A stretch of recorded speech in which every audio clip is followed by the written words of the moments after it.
A massive train accident occurred in the eastern Indian state of Odisha last night. Now, according to officials, at least 288 people have died so far and 900 have been injured in the incident. India's Prime Minister Narendra Modi convened an emergency meeting to review the situation and is now heading to the incident site. The incident involved multiple trains, 2 passenger trains and 1 freight train. This happened after the Coromandel Express train collided into a goods train near Bahanagar railway station in Balasore district. The train was on the way to Chennai Central Station from the Shalimar station near Kolkata. Later, another passenger train, Howrah Super Fast Express, running from Bangalore to Howrah in West Bengal, got entangled with the Coromandel Express and its coaches capsized too. Rescue operations are still ongoing. National and State Disaster Response Force as well as Odisha Disaster Rapid Action Force are undertaking the operations. Air Force choppers have also been deployed to assist in the operations. In the aftermath of the incident, 43 trains have been cancelled for today, while routes of 38 trains have been changed. Minister for Railways visited the site and said a probe will be launched to determine the cause of one of the worst railway tragedies in India. High level committee भी already declare हो गई है जो कि इस पूरे accident में inquiry करेगी। कमिश्नर रेल सेफ्टी को भी बुलाया गया है, वो भी इंक्वायरी करेंगे और इस प्रॉब्लम के, इस एक्सीडेंट के रूट कॉज में जाएंगे। The railway minister has announced ex gratia of over $12,000 for the kin of the deceased and rupees 200,000 for the severely injured. Indian President Draupadi Murmu expressed her condolences to those affected by the tragedy. Prime Minister Narendra Modi said that all possible assistance will be given to the injured. Nepal Prime Minister Pushpa Kamal Dahal, who is on a visit to India, has also offered his condolences to the bereaved families. The United Nations General Assembly President, Taiwan's President and Maldives Foreign Minister have also expressed their condolences.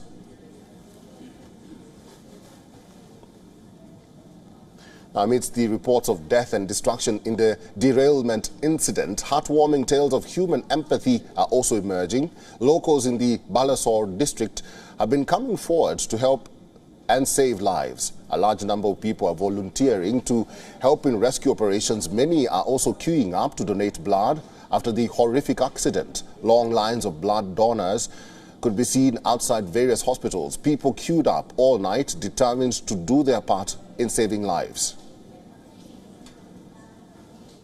अपना मर्जी सो इच्छा से निस्वार्थ में हमने blood देने के लिए आए हैं भद्रक मेडिकल कि हमारा ब्लड लेके कोई किसी का जिंदगी बच जाए, इससे खुशी और दुनिया में कुछ नहीं है। इसलिए हमारा सो इच्छा से हमने आए हैं ब्लड देने के लिए। मैं ब्लड देने आया यहाँ। ये जो ट्रेन एक्सीडेंट हुआ बहानागर में, वहाँ कितना आदमी का निहत हुआ है और बाकी इंजर्ड हुए हैं और उनका ब्लड दरकार है इमरजेंसी में, इसीलिए यहाँ के ब्लड दे रहा हूँ। Let's talk more about this tragedy. Rakesh Chopra is a retired member of the Indian Railway Board. He is now joining us live. Rakesh, welcome to the program. Thank you, Eric. Thank you. One of the tragic accidents, most tragic, and my condolences to the family, first of all. It is indeed a tragic incident. We know that the Railway Ministry has ordered a probe into this incident. But in your own assessment, what do you think could have happened? Is it a case of human error or mechanical failure? See what the news has been saying, there are 2 versions. So one, both of them, actually, it depends on when the final investigation is done, what comes out. The first is that there was a derailment, and as a result of the derailment, the collision took place with the other train. Now, derailment is a mechanical sort of a failure. It could be related to the track, it could be to the coaches that are there, the wheels of the coaches or underside, whatever it is, or to the floods as is being said. The other is that the collision took place first. So if the collision took place first, then it is a human failure. And that would need to be determined that how did this happen? Because we do have very foolproof systems today. Very foolproof systems. It is all electronic and the checking is done more than once. So it would be very important to figure out what really happened. What happened? What was wrong that went with the system? Rakesh, let me ask you this. This incident has disrupted operations. How long will it take to clear the tracks? And are there any other alternatives that the Indian government should implement as a precaution and to clear the backlog? Okay, I'll answer it in two. The first one is, how long will it take? Eric, it's a process where if you see the photographs, all the track has just been dismantled and thrown away. So it is going to be virtually the re-putting of the new track altogether.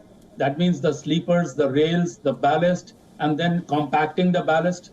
While it will not take a very long time, maybe if the bodies have been removed, because of the railway system, one thing is very clear: till all the injured and all those who are demised bodies have been removed, no restoration starts. That is not allowed. So once this has been done, the restoration will start, and there would be cranes available, I'm sure, which will remove all the debris. And then the gangs will start putting, or the machines will start putting the sleepers and the rails all together, and then the ballast would be put, which would require to be tamped. So this could take about 2 days' time, 2 to 3 days' time, 2 days' time, I would reckon. Maybe third we enter into. And by that time, then the trains would start on a slow speed. Gradually, the speeds will be raised once the tamping has been done and the track has been brought to a full quality. As far as the second thing is concerned, see, what has been happening is very interesting. If you look at the decades of the past decades, since 50 actually, right, the maximum number of accidents occurred in the decade of 70. I think there was something like about 57 accidents. Right. Then, after that, following that, there was a big thrust for going in for modernization of the track, the safety of the track, safety of the coaches, and all these factors, signaling and everything. A lot of thrust was given to it. For the subsequent decades of 80s, 90s, it went off well. Then 2000 also it was fine, but 2010 to 20 has had the highest number of accidents. It's something 67 to 80 or 70 or something. That is the highest number. So, this very clearly tells us that there is a fatigue which sets into the system, and it requires to be constantly fed to be replaced. Right. And now, as I understand, in the last couple of budgets, the government of India has taken measures to provide enough money for the restoration and the rehabilitation of the track, or for that matter, new signaling systems are being introduced. The coaches have been improved. So the steps have been taken, and these would probably further require to be, hastened up to see that we are able to cover most of the Indian railway systems where the traffic is high as soon as possible. Rakesh, let me ask you this. There's also another issue that has emerged following this tragic incident. Who should take responsibility for this going forward, and what measures should be prioritized at the moment to avoid such a disaster from recurring? See, Eric, as far as the responsibility is concerned, it is right from the bottom to the top. And I think once the investigation comes out and we know what's the root cause, which the minister also wants, then probably the decision will be taken. But I can only quote to you two great incidents of the past. One was in the 50s when Mr. Lal Bahadur Shastri, after a serious accident, he resigned as a railway minister.